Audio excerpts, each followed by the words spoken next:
الأخوة اللي يتابعون أضواء على العراق لهذا اليوم.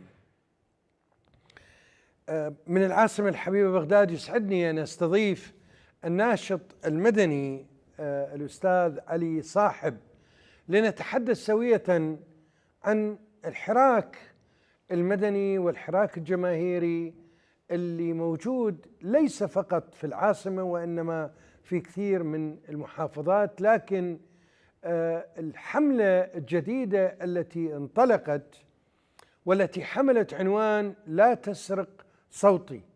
أهلا وسهلا وصباح الخير عليك عزيزي علي. صباح النور عليكم. صباح النور عليكم. شكرا جزيلا على هذه الاستضافة. ممنون جدا وسعيد جدا باللقاء بكم. طيب أستاذ علي، لا تسرق صوتي أصوات تتعالى في بغداد وكثير من المحافظات، تطالبون بقانون انتخابات عادل، تطالبون بسانت ليغو الأصلي. لكن خليني أسألك يعني بداية، أي انتخابات بالعالم من تصير على أساس قاعدة بيانات؟ لماذا لا توجد قاعدة بيانات في العراق؟ هل هي خطة؟ هل هو جهل؟ هل هو فوضى أم ماذا؟ يعني حتى لو اليوم سووا لك قانون كل نفر يحسبوا له صوتين، أنت إذا ما عندك قانون، إذا ما عندك قاعدة بيانات، والقاعدة اللي موجودة قاعدة موهومة، أنت تحكي على البطاقة التموينية، البطاقة التموينية مزورة. أنا هسه أقدر أنزل لبغداد، ابن عمي يقدر يطلع لي بطاقة تموينية وإلي حق التصويت وغيرها. تفضل. نعم، يعني هي في بداية الأمر الحملة عنوانها الأساسي هي حملة دعم الديمقراطية في العراق لا تسرق صوتي. الحقيقة هي مو فقط راح يعني الحملة تستهدف قانون الانتخابات أو طريقة احتساب الأصوات في قانون الانتخابات. احنا برأينا انه اكو منظومة بأكملها معنية بالانتخابات يفترض انه يتم اصلاحها، ابتداء من قانون الانتخابات وطريقة احتساب الاصوات حتى تضمن وصول الناس المناسبين الممثلين الحقيقيين الى المجالس التمثيلية كان في مجلس النواب او مجلس المحافظات. بنفس الوقت القانون ايضا او المنظومة لازم تكون ضامنة لمشاركة جميع العراقيين عن طريق اعتماد بيانات حديثة ومعتمدة. اليوم اكو اشكالية كبيرة في سجل الناخبين على اعتبار انه يعتمد على البطاقة التموينية، وهذه البطاقة اليوم اكو فيها اشكاليات من ناحية زيادة الاعداد او تزويرها او غيرها من هذه التفاصيل. يتطلب الموضوع الى تحديث سجل الناخبين. اليوم المفوضية اعتمدت آلية جديدة لهذا الموضوع عن طريق اعتماد بطاقة الناخب، واللي هي عن طريقها يتم الانتخاب. وإذا ضافت إلى هذه بطاقة الناخب اليوم تحديث السجل بايومتريك، على اعتبار أنه أكو بطاقة أخرى أكثر رصانة حتكون موجودة عند كل ناخب عراقي. يفترض بهذه الإجراءات تبلش من وقت حتى الناس اليوم تستوعب هذا الموضوع يعني تتفاعل معه. للأسف الشديد دائما تكون هذه الإجراءات بطيئة، والحجة دائما أنه قلة التخصيصات المالية أو الوضع السياسي بشكل عام. أنا أعتقد إذا كان عندنا سجل ناخبين واضح يعني رصين، بالنهاية حتكون عندنا أيضا يعني حيساهم بشكل أو بآخر بتكون عملية الانتخاب أفضل. الأمر الآخر بشكل عام كل القوى المتنفذة اليوم تحاول أنه ما يكون عند العراقيين بيانات متكاملة، أقصد بها تعداد السكاني. هذا الأمر جدا ضروري. ما كل يوم دولة تحاول تبني خطط مستقبلية ما يكون عندها بيانات واضحة عن عدد السكان والتركيبة الديموغرافية لهم، طريقة توزعهم. هذا الأمر جدا ضروري في التخطيط للمستقبل. أعتقد انه غياب هاي البيانات اليوم يؤدي بشكل أو بآخر إلى زيادة الفساد، زيادة ترسيخ في مؤسسات الدولة، ترسيخ هذه المحاصصة وغيرها من هذه الأمور. بالنهاية هي استفادة لهم، فبالتالي مو جدا مع أنه يكون عندنا تعداد وبيانات صحيحة. نعم. طيب، يعني هذا جانب. يعني احنا من نحكي أستاذ علي، يعني أنت تريد تعطي ثقتك بالعملية الانتخابية. لما يكون بيانات ما موجودة والكل يعرف أكو مئات الآلاف إن لم تكن الملايين هي أسماء وهمية أو فضائية، لما يكون أكو عندك قانون غير عادل. الآن نجي إلى الموضوع الأخرى اللي هي موضوعة المفوضية اللي هم يسموها مستقلة. أنا ما أدري شلون تكون مفوضية مستقلة لما كلهم أعضاء بالأحزاب، شلون يسموها مستقلة؟ ما أدري، يعني يمكن أكو خطأ باللغة.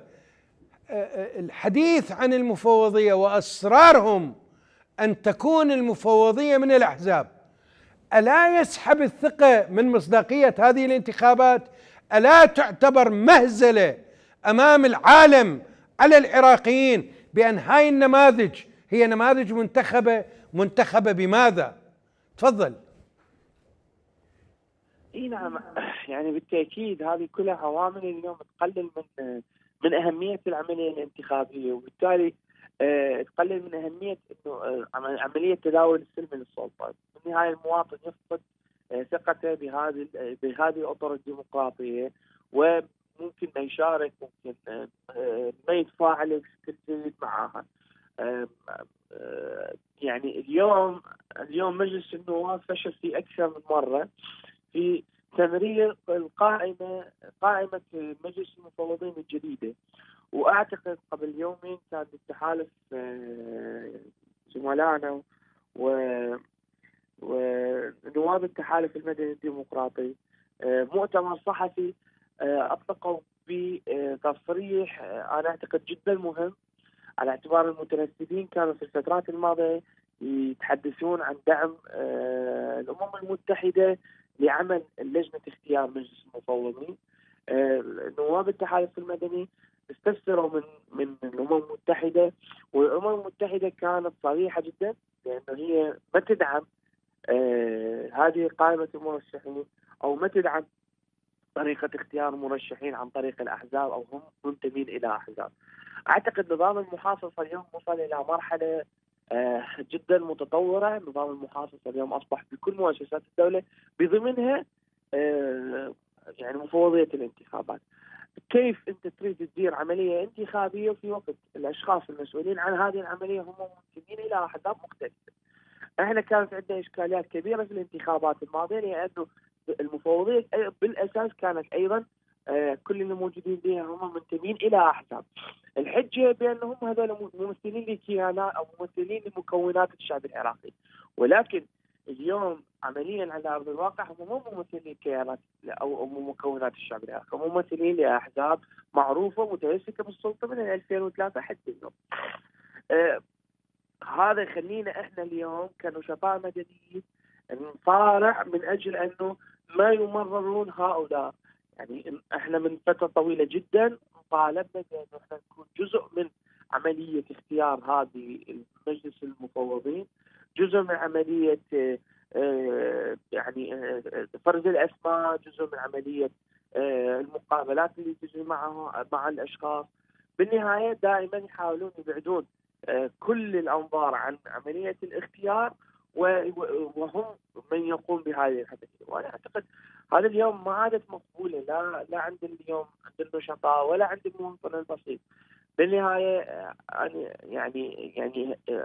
يعني هذه جدا مؤثرة على عملية انتقال السلطة، جدا مؤثرة على العملية الديمقراطية بالعراق، خصوصا وأنه احنا اليوم نحاول انه او المواطن بشكل عام يحاول انه يحصل على خدمات، يحاول يحصل على يعني حقوق اللي يضمنها الدستور. ممكن هذه الحقوق يحصلها عن طريق من يمثله في مجلس النواب او من يمثله في مجلس المحافظات. للاسف الشديد اذا تبقى هذا الحال على ما هو عليه، بالنهايه هاي مخرجات العمليه الانتخابيه ما حصلت بالمستوى المطلوب. نعم. طيب أنا راح آخذ آخر جملة اللي حضرتك قلتها. لو بقت لو بقت الأوضاع على ما هي عليه، أن أنت تراهن بأن شخص فاسد يصلح نفسه أو يقدم البديل، أنا من هسه أقول لك هاي مراهنة خسرانة. أنت يراد لك إنسان نزيه حتى يقوم بعمل نزيه. المطالبة كانت بأن يجري تشخيص مجموعة من القضاة المستقلين ليشكلوا الهيئة المستقلة المشرفة على الانتخابات. إذا سووها من نفس الأحزاب هم راح يجنون على الانتخابات وراح يجنون على نفسهم. طيب أنا راح أفترض أسوأ الافتراضات، وهذا من الممكن أن يصير مثل ما صارت غيرها من القوانين. مرروا هذا القانون، ايش راح تسوون؟ يعني اعتقد احنا عندنا خيارات واسعه اليوم نقدر نستخدمها بعمليه يعني مواجهه هذه الاجراءات او مواجهه هذه القوانين.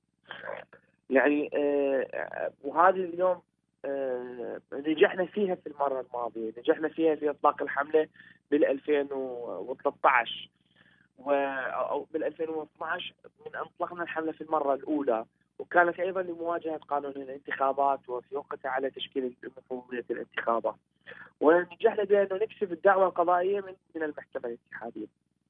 انا اعتقد اليوم عندنا يعني احنا بدنا نقوم على ارض الواقع بجمع حمله للتوافع واسعه، مو الكترونيه فقط، هي حمله على بالميدان ايضا.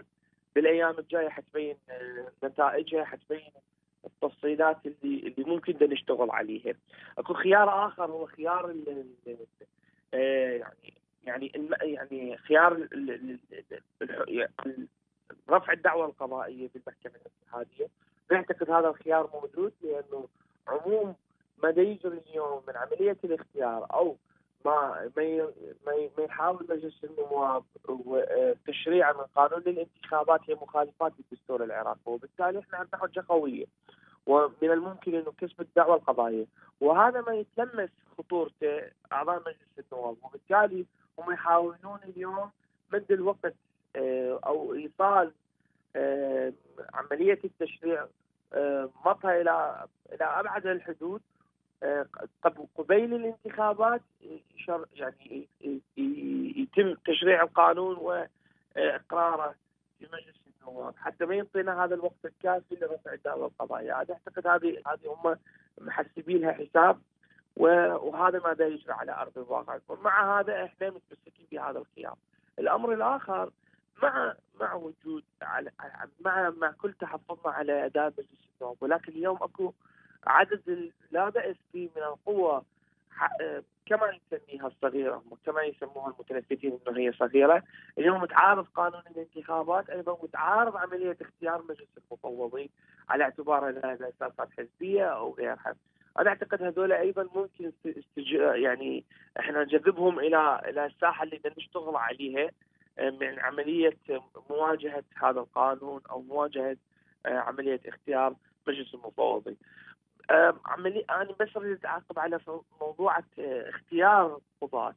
يعني الحجة العامة أنه هذا حيصير أكو تداخل بالسلطات ما بين عمل القضاء وعمل مجلس النواب أو غيرها، ومقترح على العموم هم يعني حاولوا إجهاضه من البداية، وأصبح يعني مقترح سابق. الآن هم يعني ما موجود في مجلس النواب ويحاولون تمريره هو يعني مخرجات لجنة اختيار مجلس المفوضين، وبالتالي هذا عليها إشكاليات، لأنه إلى الآن لم يتحافظوا على عملية اختيارهم.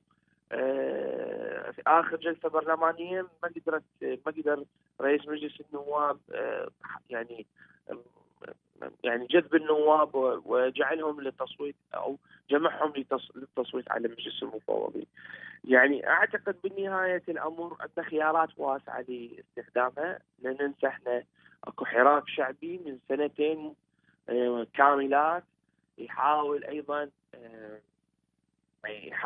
يعمل يعني اصلاح الاوضاع، وبالتالي هذا الحراك الشعبي ممكن الاستفاده منه، ممكن التنسيق معه، خصوصا انه هذا الحراك الشعبي رفع احد الشعارات هو ضمان استقلاليه المفوضيه ورفض المفوضيات الحزبيه، وايضا رفع شعارات على قوانين الانتخابات، وانا اعتقد هذا ايجابيه بالنسبه لنا احنا كنشطاء بدنا نشتغل على هذا المجال. نعم. يعني أنا من المتابعين لهاي المظاهرات منذ 2011 وبعدين 2014 وحتى اللي تصير بالمحافظات، وأكن يعني الاحترام والتقدير لكل هذه الحناجر الباسلة التي تنزل كل يوم جمعة وأكثر من جمعة وتطلع تتظاهر. أنا اللي أتصور يعني لما أنت تصيح مرة مرتين ثلاثة، اليوم عبرت 100، يعني صار أكثر من 100 أسبوع هذه المظاهرات تخرج. أنت تتصور اللي قاعدين بالمنطقة الخضراء يسمعون لو طرشان؟ يعني أنا اللي أسأل، أنت تجرب مرة، تجرب مرتين، تجرب ثلاثة، تجرب أربعة، تجرب خمسة، بعدين لازم تفكر هل أنت الشيء اللي دا تجربه صحيح ولا يراد له إعادة نظر؟ كيف أنت تجبر سياسي يفترض أن يكون موظف عندك، كيف تجبره أن يسوي شغله؟ مو أنت اللي تشتغل إله، هو اللي يشتغل إلك، هو اللي دا يتقاضى الراتب باسمك. تفضل. اي يعني بالنهايه هذه عمليه تراكميه يفترض بنا يعني دراستها بشكل جيد.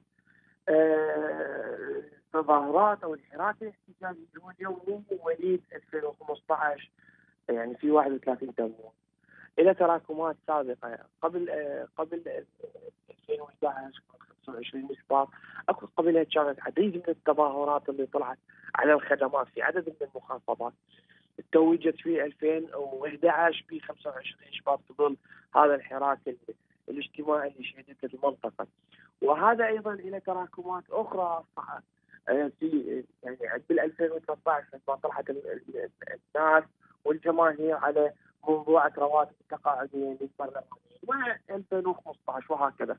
هي عمليه تراكميه يوم بعد يوم، هذا العمليه التراكميه تتحول الى فعل نوعي الناس تحققه.